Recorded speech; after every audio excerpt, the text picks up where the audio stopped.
La pandemia de la COVID-19 dejó en evidencia algo que ya sabíamos desde hace varias décadas. Vivimos en una sociedad espiritualmente enferma, en un sistema que deliberadamente ha dado la espalda a lo fundamental y trascendente para centrarse en lo superfluo e impermanente. Como ya hemos visto en este canal en varias ocasiones, la tradición llama a este periodo que estamos viviendo Kali Yuga, Edad de Hierro, Edad del Lobo, la última de las 4 edades o yugas con la que se termina un ciclo y empieza un tiempo nuevo. Por eso, a este tiempo final, que no implica el final de nada, sino la transición a otro ciclo, se le llama fin de ciclo. En estos tiempos caóticos que nos ha tocado vivir, el coronavirus simplemente actuó como acelerador de procesos en un sistema que mucho antes de la pandemia ya estaba muy desgastado, con una tecnología fascinante y al mismo tiempo alienante, con una brecha entre pobres y ricos cada vez mayor y donde se fueron generando de forma natural o artificial ciertos conflictos que fueron aprovechados por los amos de la caverna para llevar a cabo su plan, que no es otro que la perpetuación de un sistema inhumano y antiespiritual.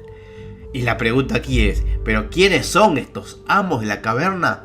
Los amos de la caverna son un conjunto de fuerzas que buscan arrastrarnos a lo que no somos, fomentando el individualismo, la separatividad, toda clase de divisiones, grietas entre hombres y mujeres, blancos y negros, pobres y ricos, heterosexuales y homosexuales, grietas artificiales que la pandemia ha agudizado, trayendo nuevos conflictos y nuevos odios. Los amos de la caverna no son solamente un grupo de personas. Sería muy fácil caer en las especulaciones conspiranoicas y decir, bueno, estamos hablando del nuevo orden mundial, de los Illuminati, de los reptilianos, etc. No. Es mucho más que eso, mucho más profundo.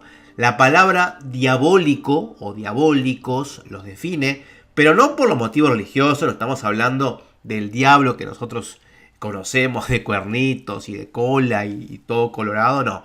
Estamos hablando de lo diabólico en el sentido de diabolos. Diabolos quiere decir separar. Por lo tanto, estamos hablando de todo aquello que nos disgrega, que nos distrae, nos separa de la fuente, nos separa también de la naturaleza, del cosmos y sobre todo nos separa de los otros seres humanos.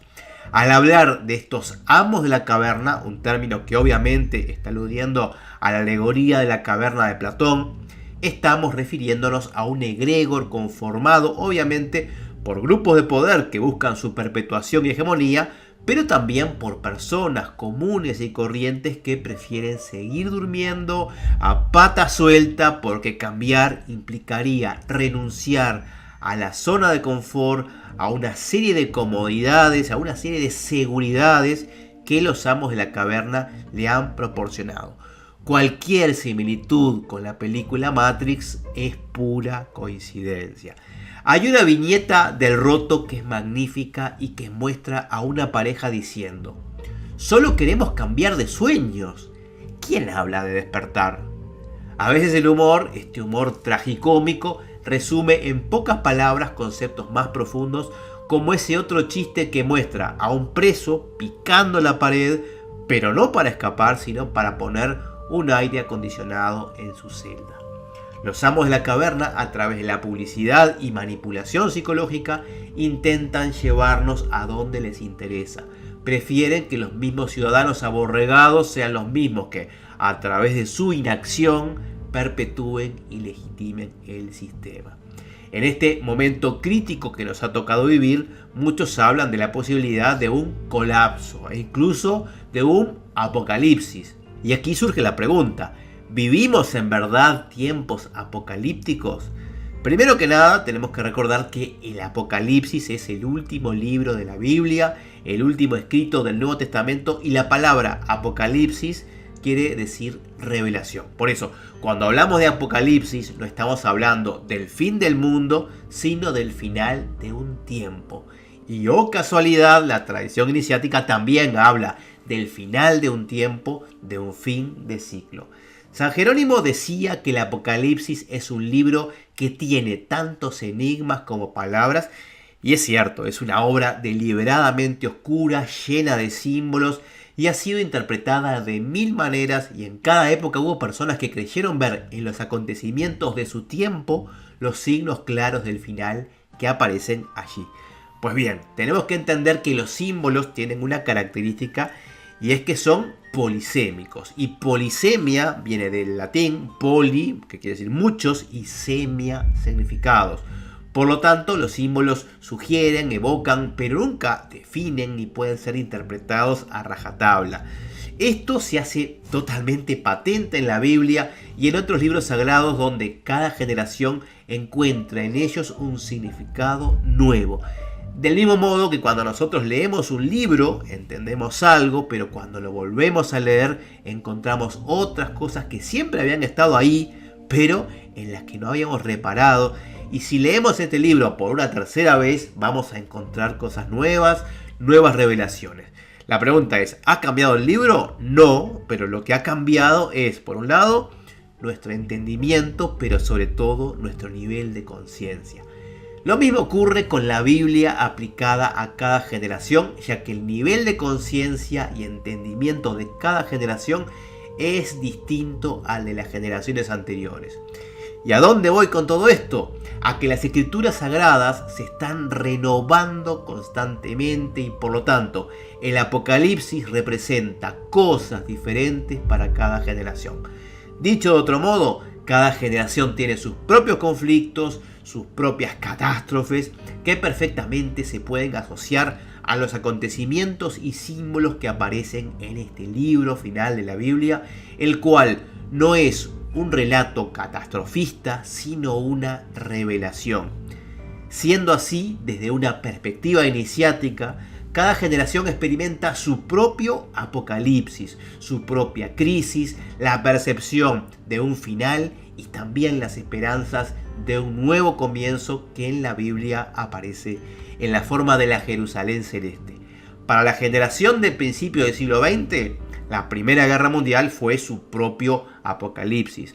Para la generación de mediados de siglo, bueno, la Segunda Guerra Mundial. Luego podríamos hablar de la Guerra Fría, en fin. Siempre hay eventos externos que revelan algo, que nos movilizan. En el caso de las guerras y las enfermedades esto es evidente, pero también puede aplicarse a personajes públicos que no dejan indiferente a nadie y que aparecen en escena para encarnar algo que la sociedad toda necesita concienciar, y actúan como despertadores y también como movilizadores de energías.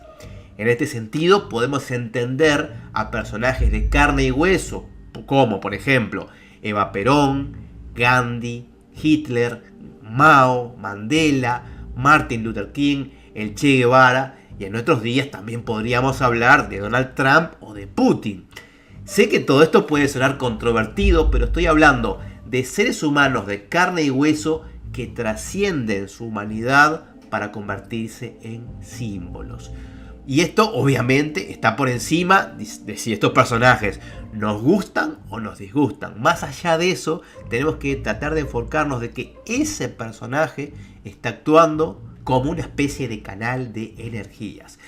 Volviendo entonces ahora al Apocalipsis, es notable una frase antigua de León Bloy, quien decía graciosamente esto: cuando quiero saber las últimas noticias, leo el Apocalipsis. Por lo tanto, si bien es cierto que el coronavirus está siendo bastante pequeño si lo comparamos con otras plagas del pasado, por ejemplo, la peste negra, la mal llamada gripe española o incluso el SIDA, para nosotros esta sociedad globalizada está siendo una verdadera revelación.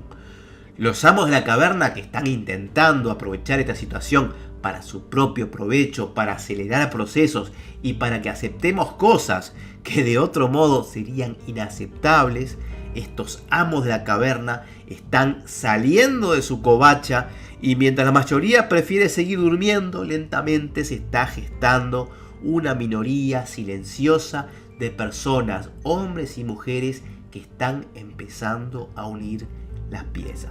Esto está por encima de estos temas que estamos discutiendo ahora, de derecha, izquierda, izquierda, fascistas, comunistas, globalistas. Está por encima de eso. También está por encima del tema vacuna, no vacuna.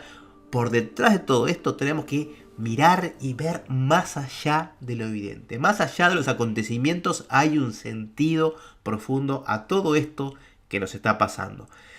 Y hablaba de personas que obviamente ante esto, ante esta revelación, están despertando. La pregunta es, ¿demasiado tarde quizás? Bueno, puede ser, pero recordemos una vieja frase muy conocida en ámbitos iniciáticos y que en su sencillez encierra una valiosa enseñanza. Y la frase dice así: la ley se cumple. Y como la ley se cumple, los ciclos también se cumplen. Y después de la noche, inexorablemente, sí o sí, no hay otra posibilidad, va a llegar el día. Post tenebras lux. Como siempre digo, no crean nada de lo que estoy diciendo, nada de lo que decimos en este canal. Simplemente analicen, reflexionen, vean más allá de las cosas, más allá de los acontecimientos y de la punta del iceberg. Mediten, abran los ojos.